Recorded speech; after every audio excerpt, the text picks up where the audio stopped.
Hello, everyone, again, and welcome to Reach Counsel's podcast. Today, we have our very own youth prevention specialist, Ashley Paramore. We also have a special guest on with us today, Alan Rogers with Celebrate Recovery. Today, they will be discussing tips on staying safe and sober during holidays, with St. Patrick's Day approaching and spring break as well. So let's go ahead and dive in. Hi, Ashley.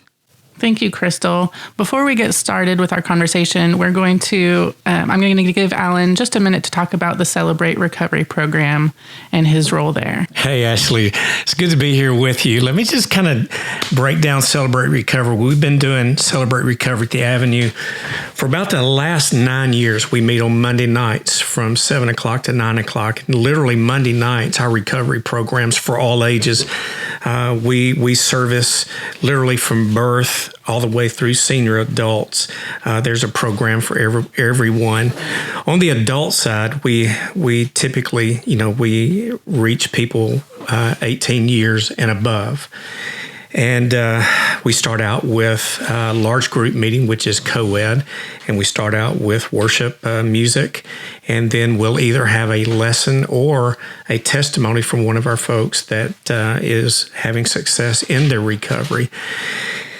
And then after the 7 o'clock hour, 8 o'clock, we break into gender-specific open share groups. And what we try to do is in those open share groups, keep those as issue-specific as possible, because Celebrate Recovery is not just about chemical addiction, alcohol or chemical addictions, but literally it's any of life's hurt habits or hang-ups that we may struggle with. And so, in fact, only about 30% of those that we deal with have alcohol or drug addictions.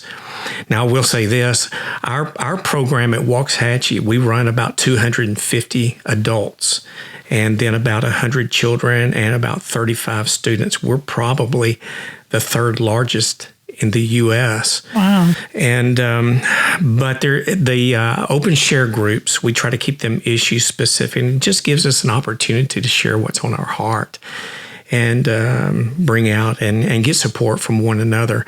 But what's incredible is the lessons that I teach the adults on the 12 steps. Basically, Celebrate Recovery, we do the same 12 steps as AA and NA and GA and all the other anonymous groups. Ours is just faith-based, but we do the same steps. But I'll do a lesson each week or every other week on one of the steps.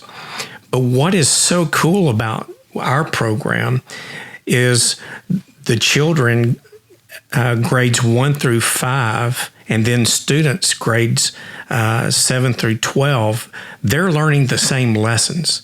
So essentially, a family can go home and they can have communication, they can have dialogue about what they've learned for that night. Like, for instance, Monday night, I'm teaching a lesson on sanity, because Einstein says the definition of insanity is doing the same thing over and over and expecting a different result. Right. And so we'll be teaching on their level the same lesson to children, and then also to the students in junior high and high school, as well as the adults. And so there's a great conversation piece that can happen. And essentially what we're trying to do at Celebrate Recovery is meet the needs of those that are in addiction and have issues, but also as best as we can to eradicate generations of addiction. So we're working with children and students. It's a wonderful program. In Waxahachie, we meet on Monday nights at 7 o'clock. Now, we just launched in the middle of pandemic. We launched one in Ennis.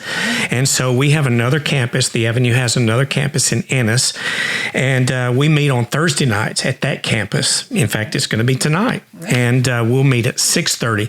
Now, the only difference between Ennis, it's a baby. We just started it. It's a smaller group. And there's nothing for students at this point. It's grades 7 through 12. There still is something for children. So we encourage families to come. Listen, I don't want to call it childcare, because it's so much more than childcare, because we're teaching kids curriculum, but they don't have to worry about somebody keeping their kids or whatever. We've got it there, and we have incredible security. You check your kids in. You're the only one that can check your kids in or out. And so it's a very safe place for them. So, man, I love Celebrate Recovery. It's my family, and It's just where we can come in and be ourselves, be transparent about our hurts and our hangups that we're dealing with and get support. Yeah, and I think that's so great that you treat or deal with the whole family. You know, it's not just one person's issue. Everybody kind of has to understand it. Addiction doesn't just affect the one that's doing it. Right. It affects the whole family dynamic, and so there's support for all of them. With the students, do you have groups for students that have substance issues, or is it more just a family support? No, good question. They do worship, they have lessons, and then they break out into their open share groups as well. Their open share groups are not issue specific. They're grade, like there's a junior high girls, high school girls, junior high boys, and high school boys. However, it is for those that may find themselves already acting out and already find themselves in addictive behavior, but it's also treating those that may come from dysfunctional families. So we have both. We have those students that are coming that are already in some destructive habits, but it's also those that are coming from some pretty tough family situations. So it's both. Everybody. Yes, absolutely. Well, that's great. That's great. And that's exactly why I wanted to bring you on today, because you have such experience in the recovery world, and especially with the pandemic going on and holidays and celebrations in the midst of all that, whether it's, St. Patrick's Day or 4th of July, or just, weddings or birthdays and things like that people are celebrating. I want to know how people can plan to celebrate in a healthy way, right? So to kick off the topic, let's start by addressing what are some examples of challenging events that the recovering community faces? Ashley, those happen literally all year long, and they can take on a different face. I mean, obviously, like right now, we're in spring break. And for a lot of those that we deal with, spring break can be difficult because they're traveling, they're going places, and alcohol and drugs or whatever the situation may be can be rampant. And so spring break, and then you got New Year's, you've got Christmas where we're celebrating, and a lot of times there's alcohol around. Then we're going to head into St. Patrick's Day, and then you got Memorial Day where everybody's doing their cookouts, and then you got 4th of July. So literally, it's year round. And then we're also dealing with not just like national holidays, but there are events such as weddings. Mm-hmm. I do weddings. I'm a pastor. I'm a recovery pastor, but I do weddings as well. And it amazes me. I would say 98% of the weddings that I do have alcohol served. Mm-hmm. And so literally the person who's dealing with addiction or particularly alcoholism, it's all in their business. It's all in their face. And so it's all around us. And so here's the thing. If you fail to plan, you can plan to fail. There's got to be a plan on how am I through these events and the things that I'm going to, how am I going to stay clean and sober? And it's possible. Yeah, making a plan is super important. So what are some of the first steps people can take to set themselves up for success while trying to stay sober? Well, again, there's got to be a plan, and there's got to be a strategy. They have to know that there are triggers that they may meet up with. Here's the thing they can't do. They can't do it alone. And so as they're going into these events and these particular celebrations, relapse doesn't just happen. I mean, it's not something you trip over and you fall into. A relapse is a process.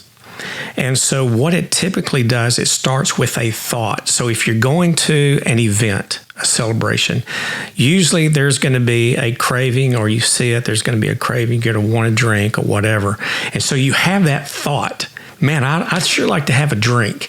And so with that thought, here's the thing that I would encourage everybody that's listening, whether you're going to an event, a celebration, is when you have that thought, you need to have somebody you can reach out to. somebody that you can tap. The accountability in recovery world, accountability is absolutely one of the most essential elements in recovery, is having that person that knows your struggle. And by the way, denial is one of the killers of recoveries, because everybody I deal with, I don't have a problem. Mm-hmm. They have a problem. I can stop anywhere, anytime I want to. But we need somebody that knows our struggle, so that when we have that thought to reach for a drink, if they're serving beverages, somebody that we can reach out to, either be a phone call or just tapping them on the shoulder and saying, I'm struggling right now, mm-hmm. and they can intervene. But when we have that thought, that's when we reach out for help. Because what happens then is, after we have that thought, the next step in that process is a plan. Is we plan it. How am I going to get that drink? Mm-hmm. Am I going to go to the store? Am I going to stop by 7-Eleven? Am I going to stop by a quick stop grocery store, or what? Or am I going to go by a club on the way home? Or if we're at an event, am I going to go to the refreshment table and pick up a drink? So then we're making that plan. Mm-hmm. And I can tell you, Ashley, if in this process, if we get to making a plan, it's probably going to happen. And so after we have the thought, we make a plan, and then we have the relapse. That's why I need that intervention. So important, yes, to have that intervention, that person that we reach out to when we have the thought. Mm-hmm. And that is so critical. And that's with, in any event that we go to, whether it's a picnic or something, a holiday that we're at. I would even tell you that if you know you're going to an event or a party that's going to have alcohol, take somebody with you that is sober, mm-hmm. that knows your struggle, and that you can tap on the shoulder and say, hey, look, you tell me no. You drag me away from it and don't let me drink. Or you have an exit strategy, mm-hmm. and you leave. You have them say, hey, let's go. Or what I've seen people do is they take their own beverage with them. It may be a bottle of water. Mm-hmm. It may be a Coke Zero or Diet Dr. Pepper or whatever, but they have their own beverage there. So if someone offers them a drink, they say, no, I've got my own. Yeah, that's a great idea. So it's just got to be, there's got to be a plan. Absolutely. Absolutely. What about if you are the one that is in charge of planning the event? How can you plan for success?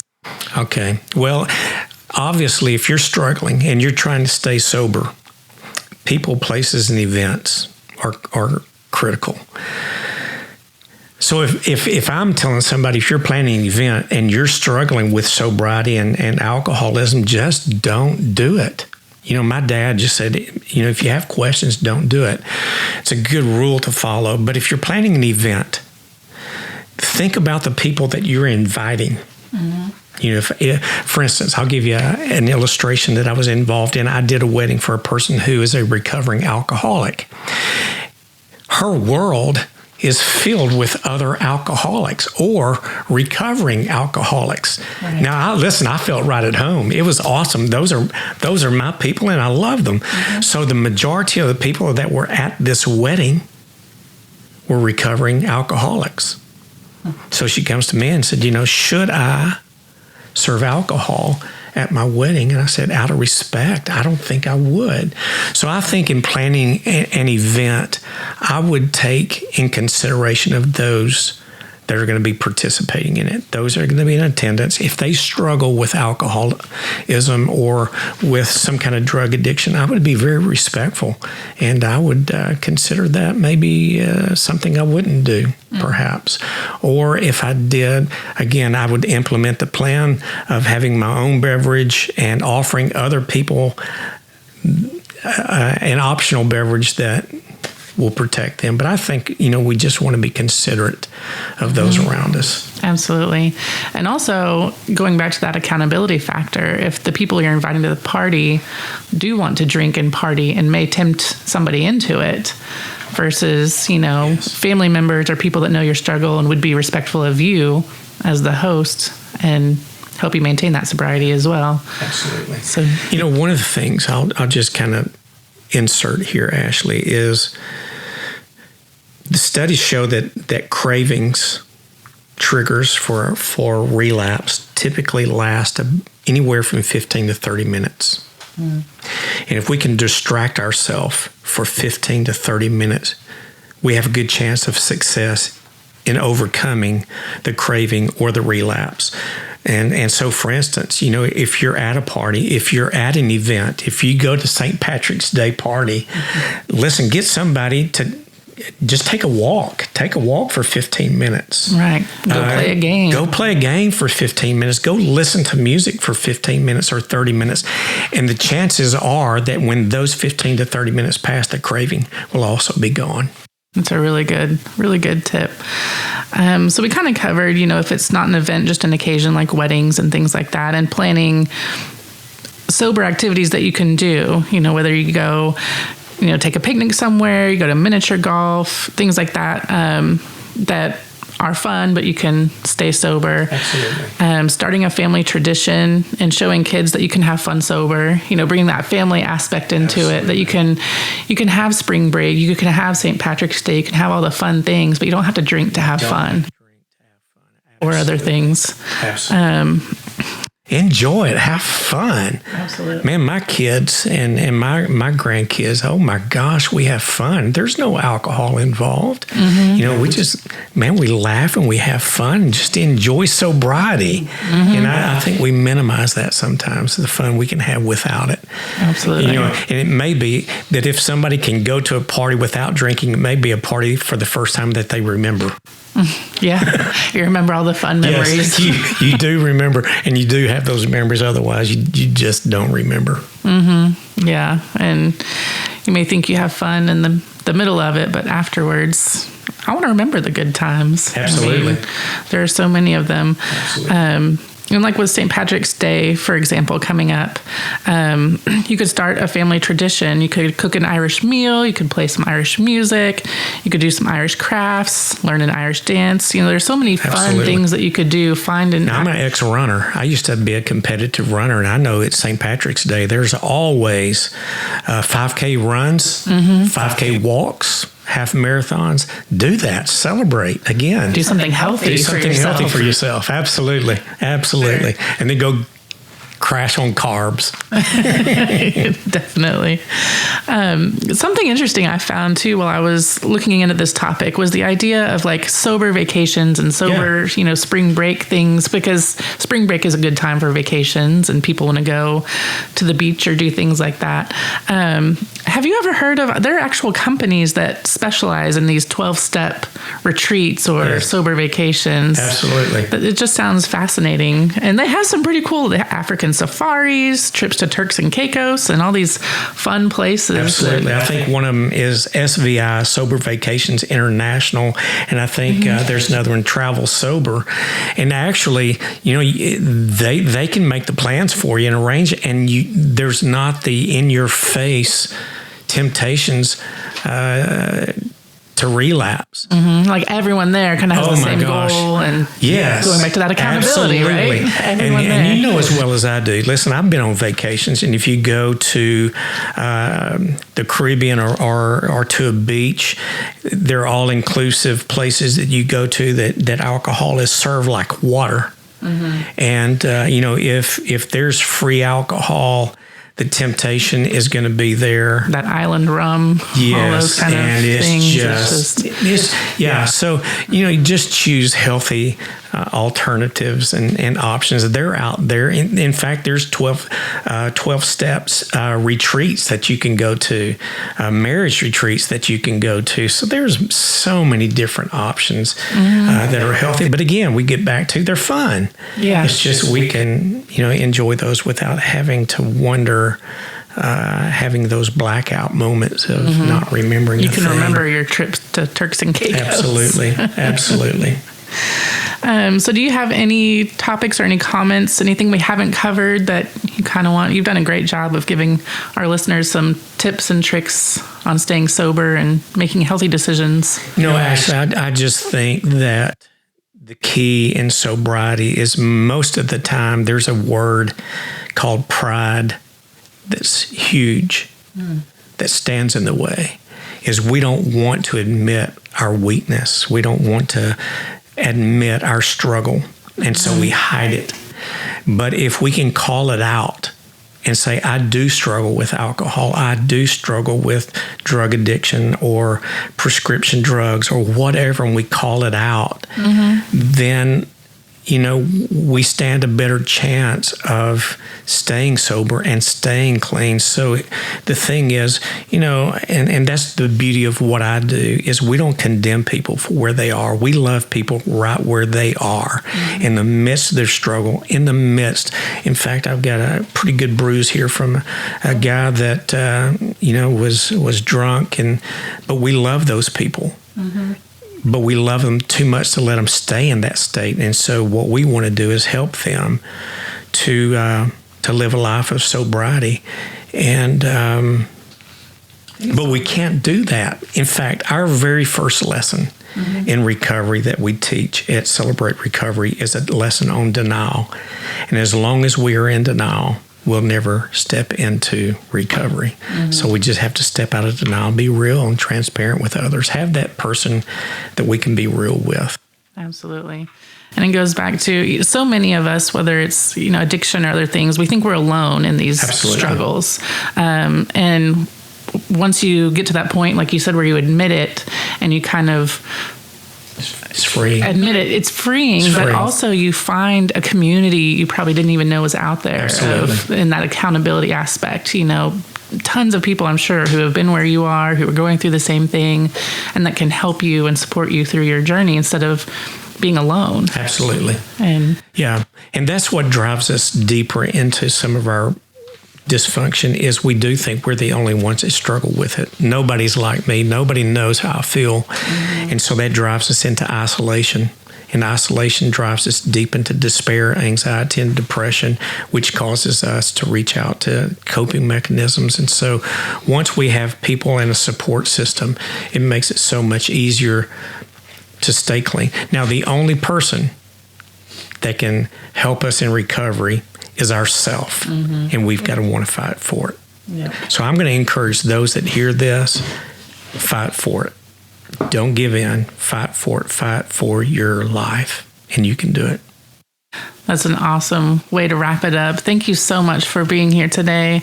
I'm going to hand it back over to Crystal, who's going to talk to us about, here at Reach Counsel, we have a youth recovery program. And so she's going to talk to us about that, and we'll wrap up. So I do want to mention other means of local support we offer here at Reach. Our Youth Recovery Communities Program offers peer support and pairs youth ages 13 to 21 with a recovery specialist or a coach. They serve both Ellis and Johnson County. And our peer coaches and specialists, they provide our youth with knowledge, experiences, emotional and practical support to help them. We actually discussed it on last month's podcast. So if you want to hear more information on our Youth Recoveries program, check out that. Well, that concludes this month's podcast on tips of staying safe and sober during these upcoming holidays and spring break. Thank you again for tuning in. And until next time, remember, life is full of choices. Choose happy, choose healthy.